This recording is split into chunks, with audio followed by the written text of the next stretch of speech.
Hey Charles, I wanted to show you this, kind of what I'm working on today.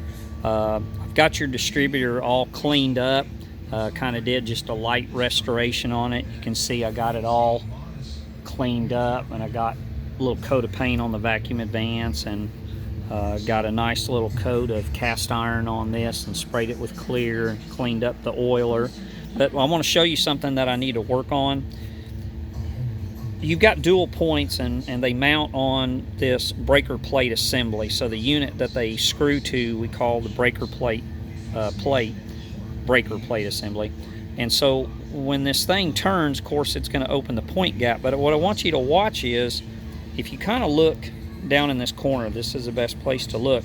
Watch this plate when I spin the distributor, what it does.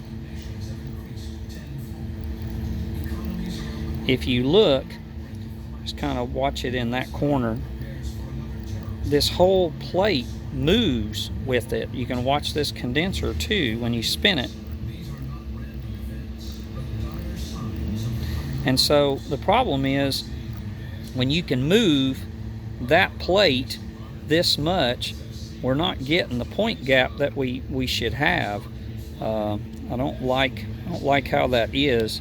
This plate moves around too much. You can see how much I can move it up and down. Of course, that's going to change the point gap. I don't like that at all. Yeah, you can really see that condenser moving around. Matter of fact, you can really see it back over on this corner too. It's a lot easier visually to see.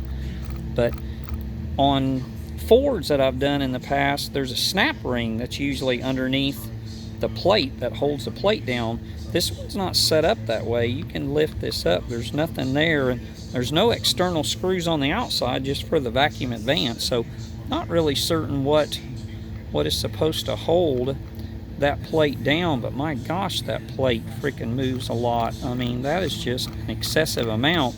Of course, I was using my I've got this old vintage 50s and 60s tools. This is an old snap gap tool, and so that's what I was doing. I was fixing to come in here and adjust my points, and I don't know if you've ever seen one of these, but the snap, this little ring fits down over the wheel, and then it allows you to adjust the gap no matter where it's at. You don't have to worry about putting the points up on the point.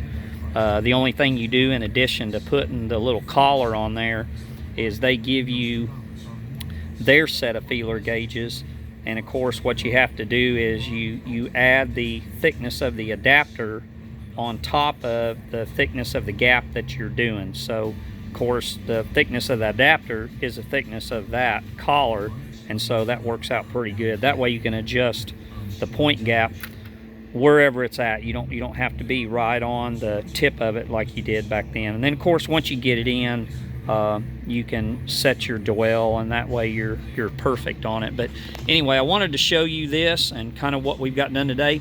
I did a light restoration on the carburetors, and I didn't want to get too crazy with it because I want them to look authentic. So I kind of added just a little bit of a light gold coating to them, real thin. Of course, trying to make them look authentic. And then I shot it with just a satin clear, so it'll kind of keep that finish that it's got right there. And I cleaned up the linkage, and so we'll be going back with the carburetors after we get this distributor taken care of. And he put the distributor in first, and then once I get the distributor in, then I can get my carburetors on. I bought you all new studs. We got all new nice gold anodized studs, and so that should fix you up. I just wanted to get you updated, and we'll talk to you later. Bye.